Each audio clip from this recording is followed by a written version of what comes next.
C'est à partir du Cameroun. Et l'un des pionniers, sinon le pionnier, le mouvement est devant vous. Je suis surpris que sur un média comme Balafon, on n'a pas le courage de le dire. Le pionnier est devant vous. Le Cameroun est le foyer. Non, il faut le dire. On le reconnaît. Quand Laurent Tchapi dit qu'on a bouté la France en Afrique de l'Ouest, non, c'est nous qui avons créé ce mouvement en Afrique de l'Ouest. C'est nous. C'est incontestable, c'est un fait. Ça fait 15 ans qu'on mène ce combat. 15 ans, c'est 15 ans. Et l'Afrique de l'Ouest a pris 7-8 ans après que l'on ait commencé. Au Cameroun. Et c'est pas par hasard que ça part de ce pays.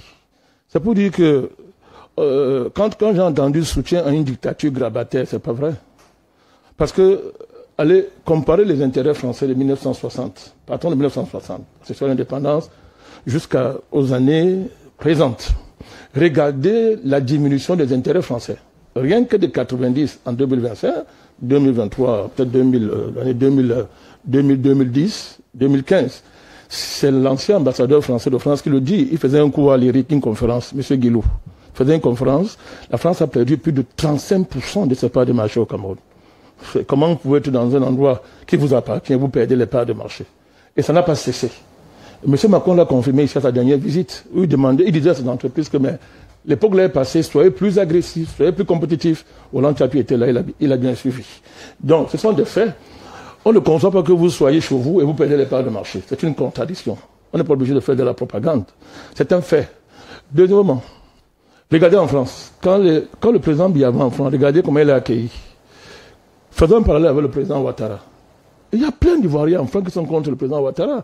Pourquoi il n'est jamais inquiété quand il vient en France? Sa sécurité est serrée, assurée. Nos ambassades sont vandalisées en France. Pourtant, on dit que c'est le pays, le président est l'homme de la France. Ce sont les contradictions que ceux qui le disent doivent régler. Donc, quand j'ai fini de dire ça, je reviens sur le problème que vous avez posé, à savoir l'arrivée de nouveaux ambassadeurs. Mais c'est ça qu'il faut même comprendre. Parce que quand on dit que soutient une dictature grabataire, on peut soutenir une dictature grabataire, en même temps, on finance Boko Haram. Le président du Niger vous a dit ça à Mondovision, avec les preuves inattaquables. Il donne les noms, les circuits de financement, les dates de réunion. Il vous cite le nom des agents français. Boko Haram, c'est le lac Tchad. Et le Cameroun en souffre. On a perdu plus d'une vingtaine de soldats. Je pense que c'est bon ça. Il y a d'ailleurs 11 personnes qui ont été enlevées. Non, ça encore, comme c'est très chaud, soyons prudents. Mais je prends l'événement récent où il y a pratiquement, on a attaqué, on nous a attaqué. Nous avons perdu des militaires, près d'une vingtaine. Avec un armement sophistiqué, c'est la France qui est derrière ça. Comment en même temps on peut dire qu'on soutient quelqu'un et on lui fait la guerre? C'est pas ce qu'on fait à M. Ouattara. Tu prends son cas, il y en a d'autres. Donc cet ensemble de faits montre que, je ne vais pas revenir sur le dossier Bakassi, où la France a dit débrouillez-vous. Malgré à l'époque encore les accords étaient valables. Je reviens pas sur le coup d'État de 84. Toute chose que Laurent Tchapi connaît très bien d'ailleurs. Donc, il y a un mouvement historique qui a pour foyer le Cameroun, et ce n'est pas le fait du hasard, qui a mis la France dos au mur. Plus que dos au mur, nous l'avons obligé à faire de fausses réformes sur le franc CFA. Alors qu'avant, elle a nié, la France a passé le temps à nier cette réalité. La question des bases militaires que nous avons posée pendant des années, elle a nié pour après se soumettre et tout. Donc ce devoir de mémoire devant lequel Macron fait semblant de se livrer, lui a été imposé. Et nous avons repris le combat de ceux qui nous ont précédés. Les historiens, des IPC qui nous ont précédés dans ce combat-là. Nous avons seulement remis à l'ordre du jour et il n'a pas le choix. Tout à l'heure, je vous ai dit que le timing n'est pas le fait du hasard. Oui. Le Cameroun a mis sur pied une commission pour réécrire son histoire. Cette commission fonctionne alors, elle est en train de travailler. Donc ça a boosté M. Macron à faire son théâtre pour essayer de rattraper les choses. Le timing, élection présidentielle, oui et non. Oui, parce que justement, Roland a raison, on est en période présidentielle. Le moment est assez opportun. Mais la véritable raison, c'est que on vous a envoyé un général être ambassadeur ici. Ce n'est pas habituel dans la diplomatie. Qu'on envoie un général d'armée, un général, ça a créé beaucoup de problèmes dans la diplomatie française. Parce que les diplomates classiques et historiques disent, mais c'est qu'elle a fait ça. Jusqu'aujourd'hui, ça fait un débat sérieux, ça secoue la diplomatie française. Il est venu ici avec un agenda précis que nous avons présenté à Mondovision, sans être contesté. Il avait un agenda de déstabilisation du Cameroun, de faire aboutir un certain nombre d'éléments importants pour la France dans le cadre de la succession du président. Il a échoué. Un nouveau arrive, Nous allons réserver un bon comité d'accueil en sortant les dossiers secrets, tout ce que la France est en train de faire actuellement au Cameroun, à travers les ONG, la société civile, etc. On va le lui présenter à mon vision comme on l'a fait pour l'ambassadeur précédent. Donc, dire que la France soutient le régime en place et être le lieu où toutes les dynamiques de déstabilisation du régime sont aux côtés, c'est une contradiction qu'il faut que ceux qui le disent règlent et affrontent. Donc, conclusion, comme vous l'avez dit, la France est dos au mur. Dos au mur. Elle est dos au mur en Afrique. La démarche de Macron est simple. Je vais entrer dans le fond, avec votre permission. Il est question, et ça c'est un problème interne à la France qui est profond, puisque la France a un problème. La France a même un problème de souveraineté, comme les pays africains. C'est ce que les gens oublient. On se demande à qui appartient la France. À Rothschild, au Christ, etc. Macron, c'est leur argent. Il est donc question pour ces gens de démanteler la vieille France-Afrique de papa et la remplacer par la France-Afrique des gens comme Macron, basée sur les multinationales, avec un ensemble de standards, ou bien d'étendards, les visas étudiants, les bourses étudiants, la double nationalité, etc. La promotion des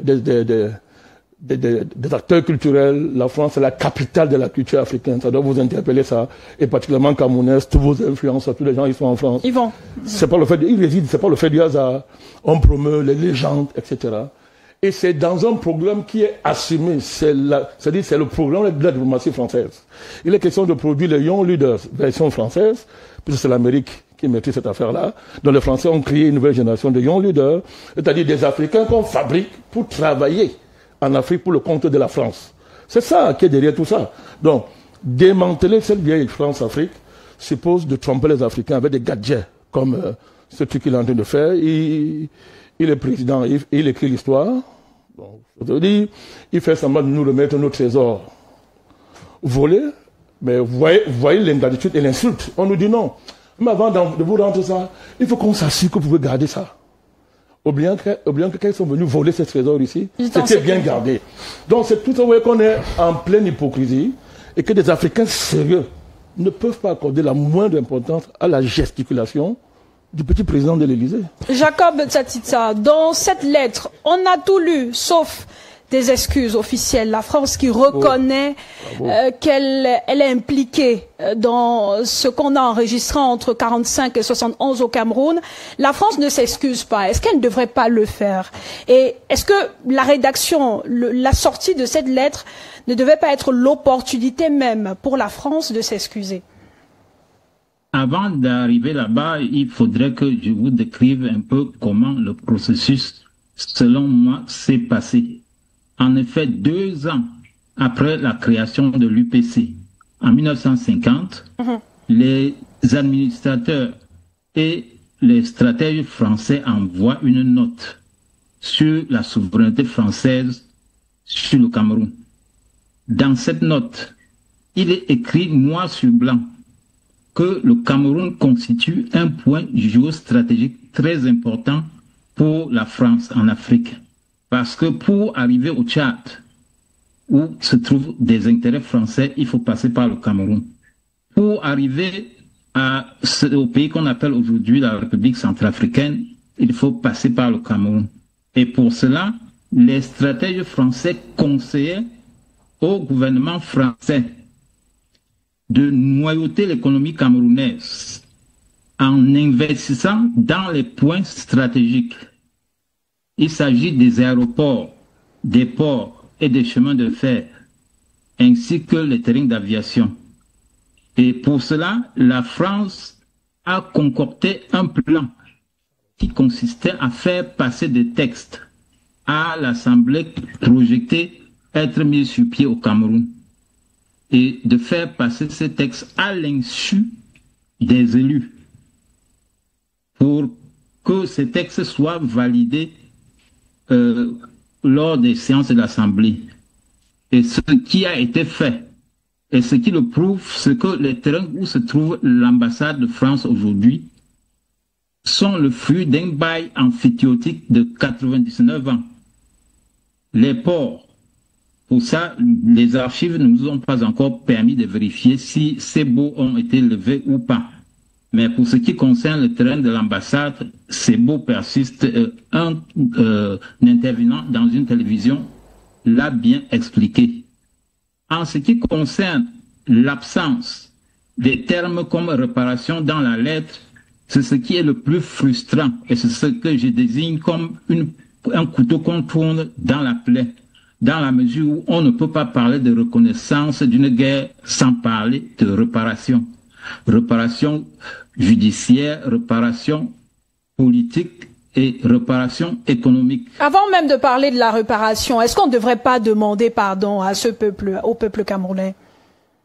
Ça, c'est une évidence. Demander des excuses. Pour ce qui concerne la reconnaissance de la guerre menée par les Mao Mao contre les Anglais ont invité solennellement les combattants Mao Mao et ont reconnu officiellement lors d'une séance solennelle les massacres et les exécutions qui ont eu lieu au Kenya.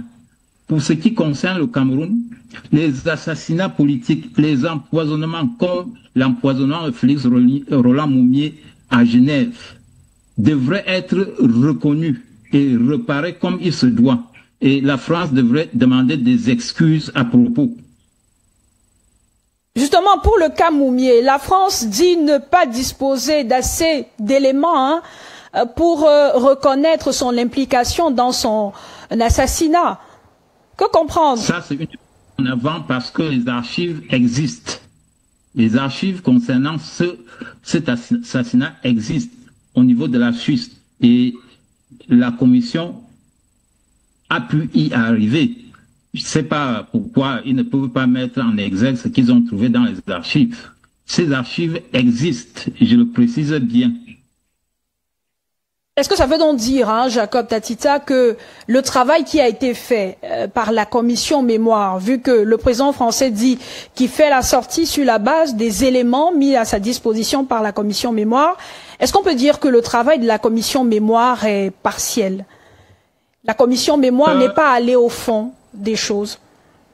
On ne peut pas parler tellement de partialité dans la mesure où l'exemple concret, c'est dans les années 65-67, après l'ouverture du front de l'Est, la France est venue au secours du Cameroun.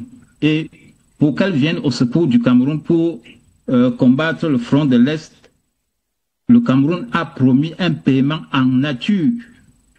Malheureusement, je n'ai pas vu des informations concernant ce paiement en nature dans le rapport qui a été publié. Ce qui sous-entend qu'il y a des passages qui ont été passés sous silence, probablement pour déplaire.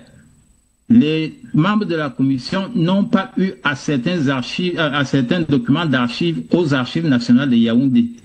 Les archives de la police n'ont pas été mis à leur disposition.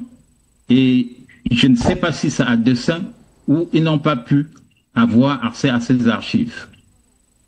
Parlant justement des archives, Roland Tsapi, on a produit une émission bien avant, lorsque la commission mémoire a été constituée et même lorsqu'elle a publié son rapport, le rapport dont l'exemplaire a été remis au président de la République. Il y a beaucoup d'enfants de martyrs qui disent n'avoir pas été approchés déjà par les membres de la commission mémoire pour donner leur version des faits.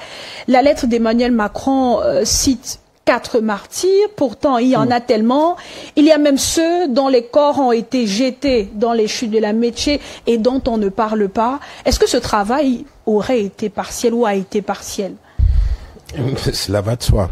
Déjà le timing, le temps mis pour produire le rapport, il faut dire qu'il était insuffisant pour rentrer dans l'histoire du Cameroun telle qu'elle a été menée par la France. Notez que la France prend officiellement possession du Cameroun en 1919 avec le traité de Versailles du 28 juin 1919, je crois. Et à partir de ce moment, quand on vient nous proposer un rapport qui part de... Le rapport était circonscrit. 45-71. 45-71. Qu'est-ce qu'on fait de tous ces années qui sont derrière depuis 1919? Il y a déjà un problème à ce niveau. Donc, c'est lui qui a défini le job description de la commission, a expressément fait de laisser une bonne partie de l'histoire derrière. Et c'est justement cette partie de l'histoire qui je veux dire, contient le maximum, ou plutôt les plus graves exactions qui ont été commises sur les populations camerounaises par la France. À ce moment-là, qu'on parlait encore de l'indigénat. Et vous savez que l'indigénat, c'était qu'on réduisait les locaux à, on va appeler ça quoi. Déjà, ils n'avaient pas le statut d'être humain, d'homme. Ils avaient au mieux le statut de servant, c'est-à-dire que si on pouvait les considérer comme des gens qui réfléchissent, ils pouvaient être celui qui réfléchit à laver le sol, à casser les cailloux pour faire passer une route quelque part. Vous connaissez l'histoire de Ndjormbassi, par exemple, où les chefs, l'administration française s'appuyait simplement sur des chefs traditionnels dans différents contrées pour recruter de la main-d'œuvre qui était amenée de force dans des endroits où il y avait effectivement des travaux lourds comme ça. Parce qu'en reprenant la France, le Cameroun des mains de l'Allemagne avait entrepris la construction des chemins de fer et s'était arrêté dans la localité de Ndjok, où il y avait tout un grand rocher, comme on explique, et ils n'ont pas eu le temps de développer les stratégies pour pouvoir y arriver. La France qui reprend le Cameroun a envie à tout prix de relier Douala à Yaoundé par le train, pour des raisons évidentes. Le train était le moyen le plus facile de transporter les marchandises et autres là. Oh, il y a cet obstacle de la roche de Ndjok et il fallait la casser à la main. C'est pour ça que des indigènes, comme ils l'appelaient à l'époque, étaient recrutés des villages les plus lointains possibles, à l'ouest et au-delà, pour venir. Est-ce qu'on peut aujourd'hui évaluer le nombre de Camerounais qui sont morts là-bas? Pas du tout. On parle plutôt des martyrs qui ont été exécutés sur le plan politique, c'est-à-dire que quand il fallait imposer une certaine logique administrative aux populations, il y a des gens qui s'opposaient. On ne fait allusion qu'à ceux-là, mais il y a des victimes camerounaises qui sont mortes dans les travaux forcés, ou bien parce qu'ils ne voulaient pas travailler. Vous savez qu'à l'époque, il y avait ce qu'on appelle les contremaîtres qui suivaient les manœuvres dans les champs et qui n'hésitez pas à tuer quelqu'un qui ne veut pas travailler, ou bien ça, on tuait, on balançait comme ça sans que ça n'émeuve personne. Ceux-là sont passés où? Donc, déjà même sur comme dire, la façon de circonscrire la période sur laquelle va s'étendre les travaux de la commission posait un sérieux problème. Je pense que le gros du travail même se trouve derrière et que aujourd'hui on essaie de nous montrer, reconnaître 4 martyrs qui ont été assassinés. Bon, ça, c'est de la moquerie à la limite. C'est de la moquerie à la limite. Je me rappelle justement au cours de l'émission qu'on avait fait ici après la publication du rapport, soit c'était en direct ou bien après, il y avait quelqu'un qui nous a appelé de la zone des Écas comme ça, ou bien dans la Sadaga maritime, pour dénoncer justement ce rapport en disant qu'il, lui, il est un fils de martyr, il est descendant d'une famille qui a été complètement exterminée à l'époque de Ndjormbassi, et pendant les travaux, personne n'est venu les consulter, leur poser des questions, savoir ce qu'ils avaient perdu, autre personne n'était venu. Donc, quel que soit le cas, on ne peut pas dire que ce rapport était complet. Au contraire, il est vraiment circonscrit dans une période où on nous présente quelques martyrs. Pas qu'ils sont moins importants, que le nombre est insuffisant, mais on met en face, enfin, on les met en avant comme un arbre qui cache en réalité la forêt. Et il est important pour le Cameroun de ne pas laisser leurrer ni par des lettres comme ça, qui sont, comme nous disons, des aveux mitigés, mais insister, comme Bandakani le dit tantôt, insister pour que ce contentieux colonial soit, je veux dire, mis sur la table de bout en bout. Il faut qu'on commence à diagnostiquer le problème de par le début. On ne peut pas venir ici nous présenter la présence de la France en Afrique comme si elle avait commencé en 1945. Non du tout. Il y a de l'histoire bien loin derrière. Une histoire qui a été vraiment néfaste, que les Camerounais ont subi de manière totale dans leur chair, dans leur famille et ainsi de suite. Jacob Satitsa, vous avez justement parcouru et fouillé les archives. Vous avez commis 2 ouvrages sur la guerre enregistrée au Cameroun. Le premier, intitulé Cameroun, une guerre cachée aux origines de la France-Afrique, 1948-1971. Le deuxième ouvrage, La guerre du Cameroun, l'intervention de la France-Afrique, d'ailleurs préfacé par Achille Mbembe.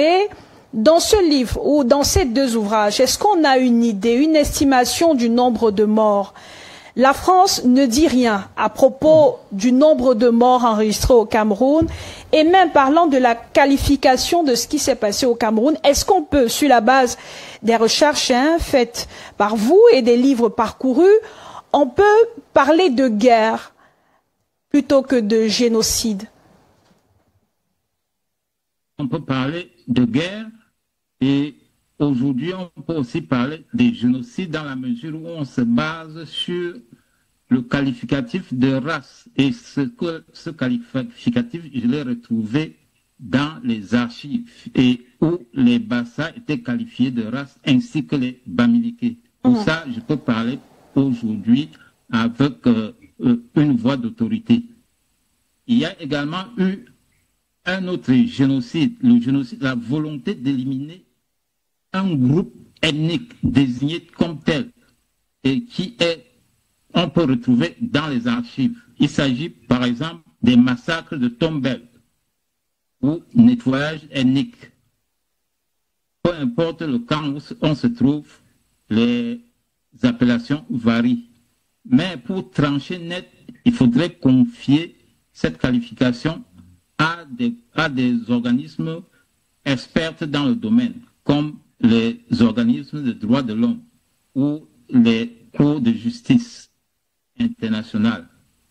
Et en ce qui concerne également le qualificatif de guerre, pour nous, ça ne souffrait pas d'un doute, parce que nos recherches ont démontré qu'effectivement, il y avait guerre et qu'il ne fallait que reconnaître et procéder à des réparations. Pour ce qui est des chiffres, ce sont des estimations. Les archives britanniques, notamment ceux de l'ambassade britannique qui étaient en fonction à cette période à Yaoundé, parlent de 75 000 morts. Et les autres estimations, notamment ceux des forces militaires en présence à cette période en 1960, parlent de 20 000 morts en quelques mois. Et la somme des autres décomptes parle de 120 000 morts. Mais il faudrait qu'on procède à une analyse graphique sérieuse pour pouvoir déterminer l'effectif des morts qu'on a pu enregistrer à cette période. Ou tout au moins donner une estimation plus ou moins valable du nombre de morts enregistrés durant cette période. André Bandakani, selon certains, la sortie ou alors le massacre orchestré par les colons français au Cameroun avait pour but de bloquer l'indépendance du Cameroun, l'indépendance de 1960.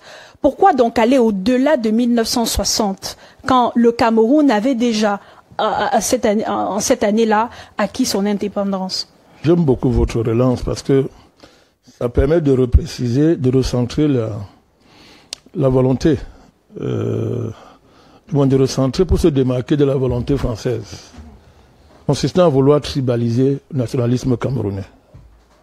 C'est très important parce que il y a une tendance, et c'est une stratégie des stratèges français qui consiste à tribaliser le nationalisme camerounais. Or, les archives même françaises contredisent cette même pas une thèse, cette démarche de la France. Parce que toutes les archives françaises, il n'y a pas meilleur en termes d'archives pour démontrer que c'est un mouvement véritablement national, qui a dépassé largement l'horizon ethnique. Donc c'est important. Parce qu'il y a un travail profond qui est fait pour morceler le nationalisme camerounais. Les Sawa ont leurs héros, les Bamileke ont leurs héros, les Bassa ont leurs héros, etc. Chacun a son héros. Il n'y a rien de plus rétrograde et réactionnaire qu'une telle approche. Donc je vous remercie pour cette relance-là. C'est-à-dire que votre question est très pertinente parce que, justement, c'est ça le piège dans la démarche de M. Macron. M. Macron s'assure dans son rapport à poser que dès 60, la France, en réalité, n'a plus de problème en tant que tel avec le Cameroun. Qu'il y a un gouvernement camerounais qui est là et que c'est lui qui est responsable. Donc, le Cameroun est en quasi-guerre civile avec lui-même. Oui, la France reconnaît que la France a accompagné le gouvernement camerounais de l'époque, mais après 1960, la France n'a plus rien à voir dans cette affaire. Et vous allez observer que dans l'opinion publique camerounaise, des gens sont propulsés, mis en avant pour développer ce genre de thèses. De manière à ce que une prétendue guerre civile camerounaise remplace le contentieux, j'aime pas ce mot, la guerre coloniale que la France nous a livrée jusqu'en 71. Parce qu'après 60, il y a les accords secrets de coopération qui font du Cameroun une néo-colonie. Une néo-colonie. Donc, donc il faut être vraiment un peu ignorant, volontairement ou involontairement, pour croire qu'il y a eu une vraie indépendance en 1960. La France a trafiqué tout ça, elle a fait pression à l'ONU pour fausser les rapports de tutelle et invisibiliser le cas camerounais.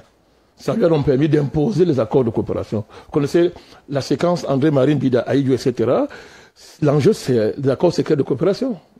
Dès que le président Aïdjo est nommé président du Cameroun, il n'est pas élu. Il est nommé après qu'il ait signé les accords secrets de coopération. Parce qu'il faut rappeler ça, c'est important. Donc, le voie de la France nous a fait une guerre jusqu'en 71 à l'assassinat d'Ernest Ouandjé. Ça a continué, ça n'a jamais cessé.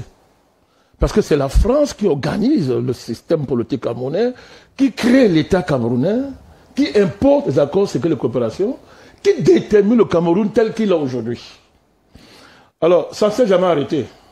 Ça ne s'est jamais arrêté. Ça continue jusqu'à aujourd'hui. C'est ça Boko Haram, pour ne parler que de Boko Haram. Donc, il faut donc voir la démarche cynique. Le cynisme a remplacé la science historique. Le cynisme a remplacé la science en la matière. Vous avez fait un cynisme du président de la France qui crée une commission. Je ne reviens pas sur son président. Vous voyez que on est tous d'accord ici pour ne pas parler du président de la commission. Donc moi aussi, je ne peux pas citer son nom. Peut-être que c'est l'ami de Roland, je ne sais pas. Donc, vous voyez même le président de la commission. Il ne m'a pas coopté. Non, on ne peut pas te coopter. Parce que toi, tu n'es pas très contrôlable. Donc la composition de la commission déjà fait problème. Le président d'abord. Blik Bassi. C'est une manière de vous insulter.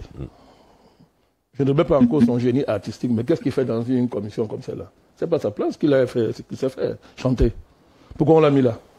Parce qu'il faut toujours vous présenter comme des gens émotifs, vous êtes des nègres émotifs qui aimaient danser, qui aimaient rire, vous riez même sauvagement, etc. Vous aimez le sport, la danse. C'est pas fait par hasard. Maintenant, les gens la directrice scientifique elle-même, quand elle est là, ses compétences sont reconnues, en apparence, oui. Mais celui qui donne le là, c'est le président de la France. Donc j'insiste. Si vous voulez appeler ça rapport, bon, ok, appelons ça rapport. Mais du point de vue de la rigueur scientifique, rigueur que peut revendiquer Tacitza, qui a fait ses preuves dans les ouvrages qu'il a écrits, excusez-moi, hein, c'est un chiffon. C'est un chiffon, nous on appelle ça chiffon. Vous insultez le travail des membres de la commission, qualifiez ce document de chiffon. Mais ce que vous dites là, si vous êtes d'accord avec ma démonstration, conclusion c'est quoi? C'est un chiffon. Ça reste un document sur lequel on peut émettre des réserves. Non, madame, ça n'a rien à voir avec la compétence des scientifiques. Puisque un scientifique, on lui passe une commande, il fait ce qu'on lui a dit. On lui passe une commande, ça n'a rien à voir avec leurs compétences. C'est que le patron de l'affaire, c'est Macron. Et là, je vous ai dit qu'il est habitué à faire ça. Il a fait ça pour le Rwanda. Le rapport l'a crié un tollé à l'époque. C'est la même démarche. Tout ce qui a été soulevé par Roland et par Tacitza, vous montrez que c'est un chiffon. Vous voulez être le plus poli de la terre. Vous n'allez pas, vous allez faire comment pour ne pas dire que c'est un chiffon. C'est un chiffon. Deuxièmement, est-ce qu'on peut accepter, madame, qu'un bourreau crée lui-même son tribunal pour juger ses crimes? Voilà le principe fondamental de cette affaire. C'est le principe fondamental. On est dans la logique. Si vous êtes logique, vous partez de ce principe que un criminel ne peut pas lui-même juger ses crimes. Vous concluez. La conclusion court d'elle-même. Donc vraiment, Macron nous insulte. Macron nous insulte, on va lui répondre. On va continuer à lui répondre. Donc, qui va lui répondre? Les Camerounais lui répondent depuis. Le Cameroun officiellement n'a pas réagi. Jusqu'ici. Il y a des signes. C'est vous qui avez dit que c'est une propagande pour dictature grabataire. Moi, je vous dis, la directrice du rapport, elle m'a dit, quand elle présentait le rapport au président, vous avez oublié que l'État camerounais n'a pas collaboré. Elle a dit. L'État camerounais n'a pas collaboré. C'est un discours. On n'a pas besoin de parler. C'est un État. On ne collabore pas à ça. Bon, si c'est un pion de la France, tu n'as pas à dire, on te dit signe, si tu signes. Et tu fais comme le président Talon a fait qu'il recevait l'histoire des biens culturels. Il dansait avec Macron, il dansait. Mais le Cameroun dit je ne collabore pas. Donc je ne suis pas d'accord avec cette démarche. On garde les apparences, c'est pas d'accord. C'est important de rappeler ça. C'est elle qui l'a dit quand il présenté le rapport au président. C'est pas un fait anodin. Je vous dis que le Cameroun a créé une commission pour écrire son histoire. C'est pas aussi un fait anodin. Donc quand on mettait tout ça en place, vous comprenez qu'il y a un problème.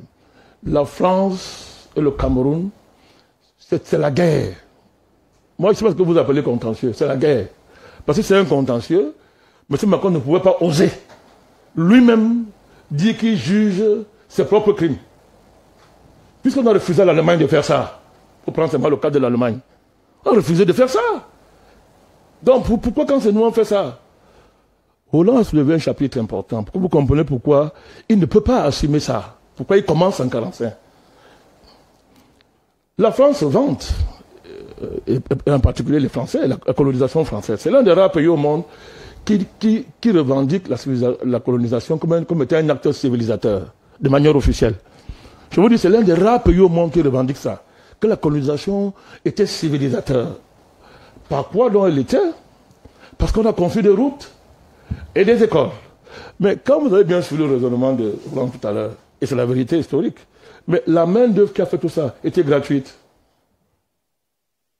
Donc, elle n'a rien fait. Déjà que c'était des travaux forcés. Mais on vous dit, non seulement c'était des travaux forcés, des corvées, et qu'on a utilisé une main-d'œuvre gratuite, mais on nous a fait endosser ça comme une dette.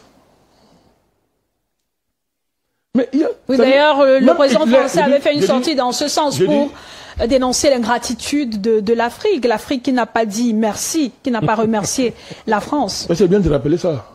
Parce que c'est vous qui on appelle ça partenariat. Bon, moi je ne sais pas comment on fait pour appeler ça partenariat. Vous voyez que de Sarkozy, depuis De Gaulle, commençons par De Gaulle, ce monsieur est arrivé dans nos pays, il était un rayon, il était tout mince comme ça, on l'a habillé, on l'a nourri. J'ai dit au Cameroun, c'est la France libre au Cameroun. On le sait. Vous avez fait des émissions là-dessus ici. Donc, la France libre au Cameroun. Vous regardez la récompense qu'on nous fait? Bon, depuis De Gaulle jusqu'à le type qui est là maintenant, là, ça a changé quoi? Le chef de l'État français.